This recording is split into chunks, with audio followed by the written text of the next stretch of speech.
Fight fans, welcome back to Carl Cruz at MMA. We got a returning guest to the show. He's been on here a handful of times. It means he's getting ready. Another BKFC contest taking on Haze Wilson Saturday the 28th. He is Mr. Parker Porter. Parker, what's up, my friend? How are you? I'm good, man. How you been?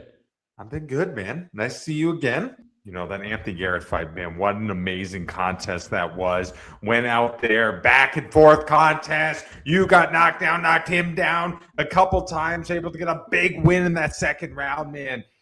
How important was mental toughness in that contest? Oh, it was everything for that fight. Everything. Being physically tough obviously kind of goes hand in hand with having that mental fortitude. But that'll only carry you so far if you don't have the mental strength behind it to keep getting up anytime you get knocked down. And that's something that has always been kind of there for me from day one. But it's definitely something that's been honed and sharpened and strengthened over life in general for me. Like things happen in life, you get knocked down, you got to rebuild or adjust and pivot, and that's how it goes, man. You just got to keep going because the world keeps turning, whether you want it to stop or not. What was that moment like when you got it? That crowd was going absolutely insane. It was nuts, man. It was, it's always an electrifying atmosphere at Mohegan Sun. I love fighting there. The crowd is awesome. Obviously, with being a hometown crowd, I got a lot of support there. So that's always a great experience. But to be able to do it after such a brawl and back and forth kind of fight and come away with the win the way that we did, man, indescribable. It just the arena erupted. I erupted emotionally and mentally, physically, and I was just it was nuts, man. It was absolutely nuts. Totally fucking wild. Absolutely. It's kind of crazy when you look at the journey of every fighter for so long, man. You've been doing this honestly before it was really cool. At that time, to even think something like BKFC would be around, people would probably think you were crazy. At that time, it wasn't even legal at every single state. For you, I'm sure you might have had your reservations of doing this, maybe not doing this, finally choosing to do it. Well, you're about to be at your fourth BKFC contest. You're 3-0. You have a bunch of finishes. Could you ever dreamt it to go as such? Maybe because I've got a good imagination, but for it to go even better than what I could have imagined, it's really just kind of very surreal. Like I started doing this, not really sure where it was going to go, not sure what it was going to be like. Obviously, no prior experience with just a pure boxing match, let alone doing a bare knuckle boxing match. But having the fight background, I'm coming up on almost 19 years as a professional fighter now. And to me, it was like, well, I've done everything else. The MMA, when I first started doing it, was very fringe. It wasn't legal in, half of the states, let alone every state, never mind sanctioned. And it was just, it made sense to try because I knew I wasn't done fighting. And then very much like my first MMA fight, I fell in love with it from right out the gate. I had great success in the first outing. And I was like, oh my God, I love this. This is where I need to put all of my effort into and really get after that and make a run for that title, because I genuinely believe I could do that. BKFC really become one of the biggest promotions in combat sports right now. And I think, 10, 15 years ago, if you were a fighter and you told someone you weren't trying to get to the UFC, they'd probably look at you like you're absolutely insane. Well, now there's other alternatives. Obviously, BKFC, you have PFL, you have Karate Combat, you have different promotions over in Asia. Do you think we're at a time where it's accepted to maybe not just think the UFC is the ultimate goal? I think so. Yeah, especially as things are starting to kind of shift and be a little more outwardly spoken about the fiscal opportunities that people have in other places. There's a business side to this fight game. As much as we as fighters would love to just be like, all I got to worry about is training and fighting.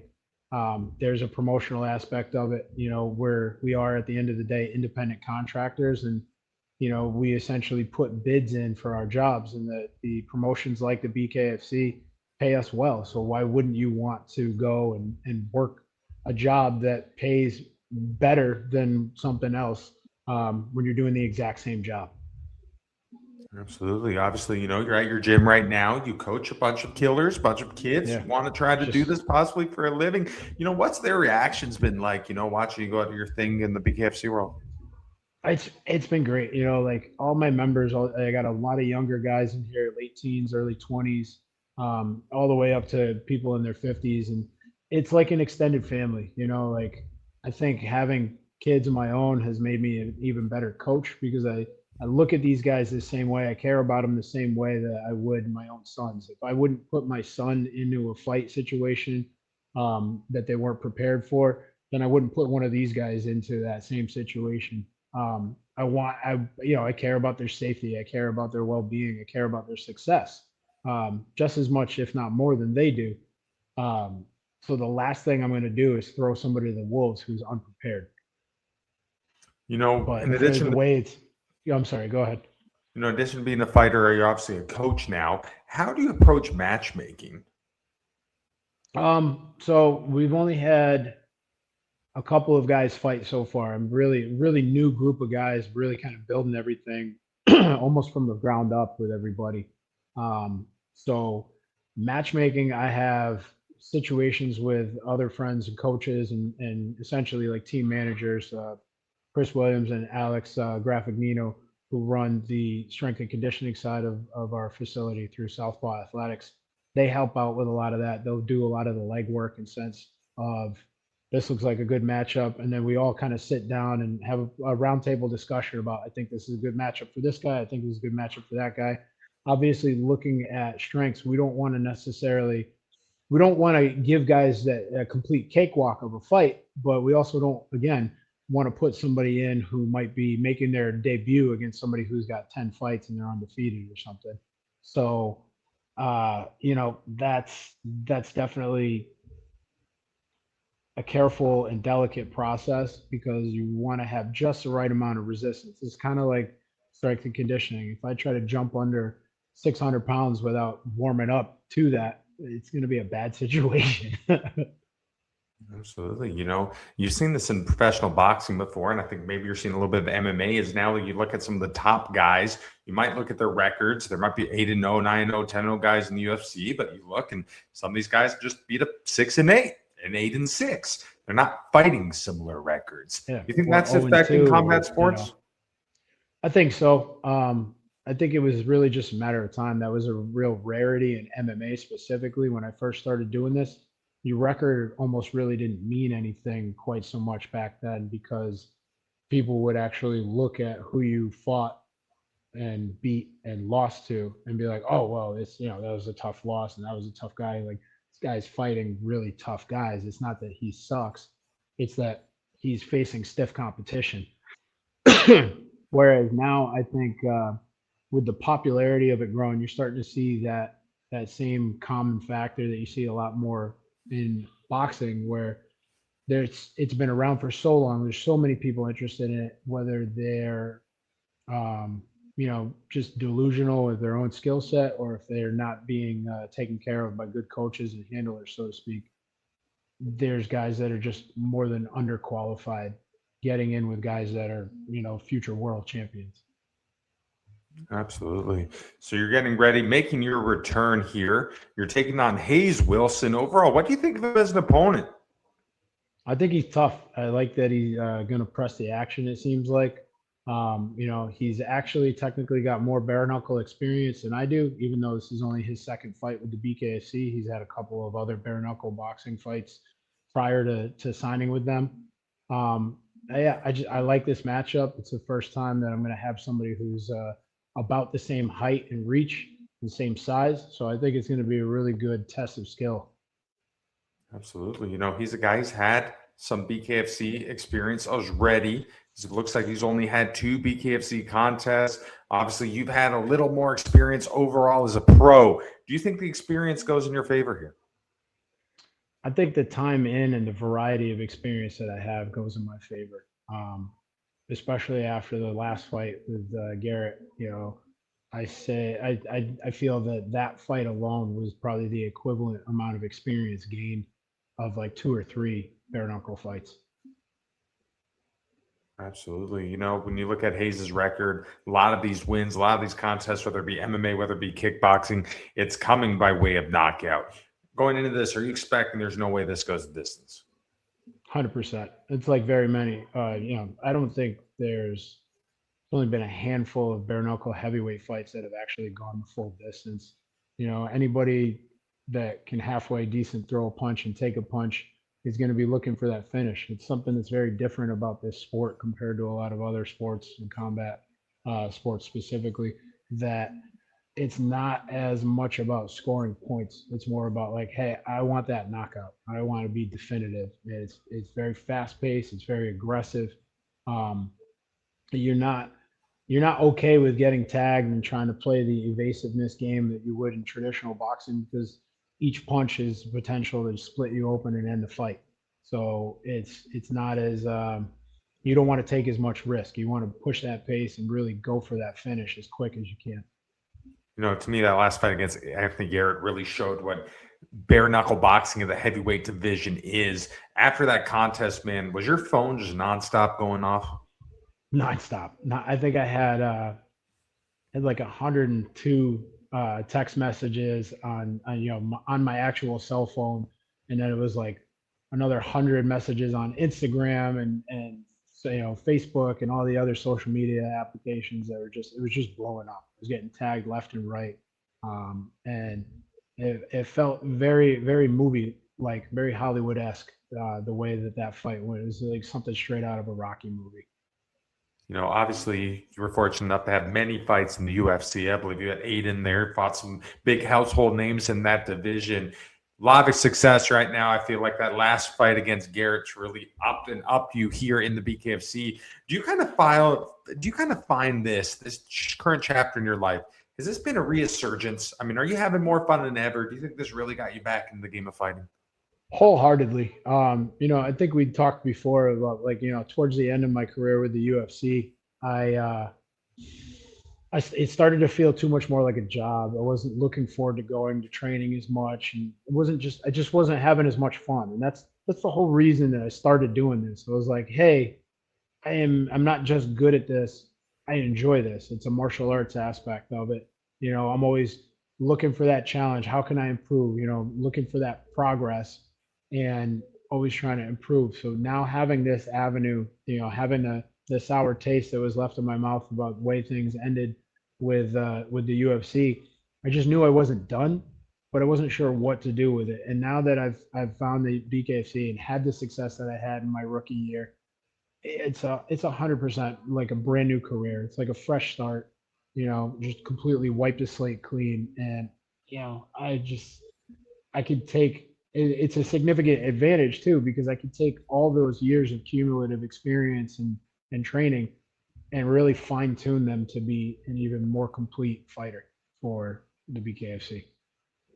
Obviously you have a big task ahead of yourself on Saturday, and we're putting our attention there. But with a big win here, be 4 in a row, do you think maybe a top guy in that heavyweight division, that heavyweight title, is that in the near future if you get it done again? I would say so. We get it done again on Saturday, and then maybe one more fight, depending on what the BKFC has going on with other matchups that might be already booked or in the works. But I can't see this being another 2, 3 fights without getting at least a contender, somebody who's ranked.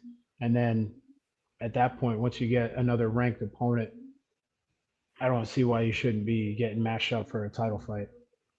When you look at your area, we've talked about before. I mean, for whatever reason, that New England area breathes, lives, dies, loves fighting. You see BKFC going down to Mohegan Sun for so much. The crowd is as crazy. It is everywhere. Some great fighters from that area are on there every single show. Why does New England love BKFC so much? Why is this fit just a match made in heaven? You know, that's a great question. And I think it just has to do with the fact that New England in general has a lot of tough, talented guys that just genuinely love combat sports. And the element that the BKFC brings compared to everything else that's come before it is the pace, the action, the finishes. everything is so decisive. There's no real gray areas. There's very few, if any, controversial decisions. There might be a very rare occasional stoppage, but it's like, no, that guy won that fight. He knocked him out, or he cut him so bad he couldn't continue, or whatever it may be. There's no gray area. It's very cut and dry.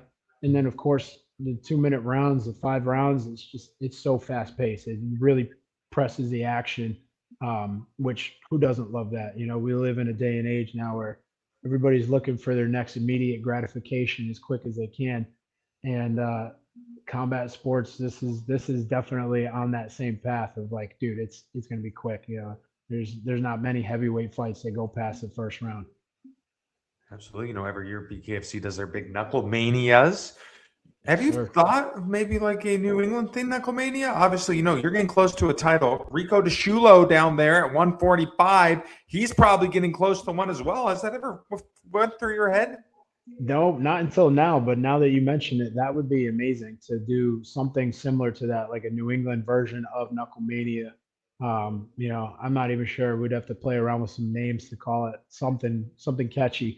But that would be really cool because there genuinely is a huge pocket of talented competitors around here.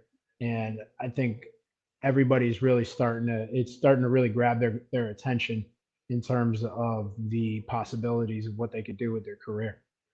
Absolutely. Your journey's been awesome. I mean, so many turns, twists, unexpected moments leading to where we are right now. If you could say the biggest thing you've learned, I mean, is it possible? Do you have one thing in mind? Trust your gut. Trust your gut a lot more than you think you should. Don't force yourself to do things that don't necessarily feel like they're right. Do the uncomfortable stuff. You got to be trained. You got to force yourself out of that comfort zone to improve and train, but it should feel like you're doing it in the right way. It should feel like you're being pushed in a supportive way by your coaches and teammates and family and friends and everybody around you. You should genuinely feel like you're improving through those discomforts. Absolutely. Well, Parker, man, last question for you, my friend. In a perfect world, what is the outcome when you make your return to BKFC, going for win number 4 against Haze Wilson Saturday night? Perfect world. We're going in there within a minute. We're going to get that KO. It's going to be good, sharp exchange. We're going to be nice and quick. We're not going to get sucked into a pissing contest like we did in the Garrett fight. And we're going to be very surgically accurate. Absolutely. Well, Parker, man, thank you once again joining me fight week. I know things are going pretty crazy right now, but I can't wait to see you go back in there, do your thing Saturday night, my friend. Likewise, brother. Absolutely. That's it for us today. I'm Carl Persley. He's Mr. Parker Porter. You can watch him make his return to BKFC Saturday, March 28th. He's taking on Haze Wilson. You don't want to miss it, fight fans. Take care.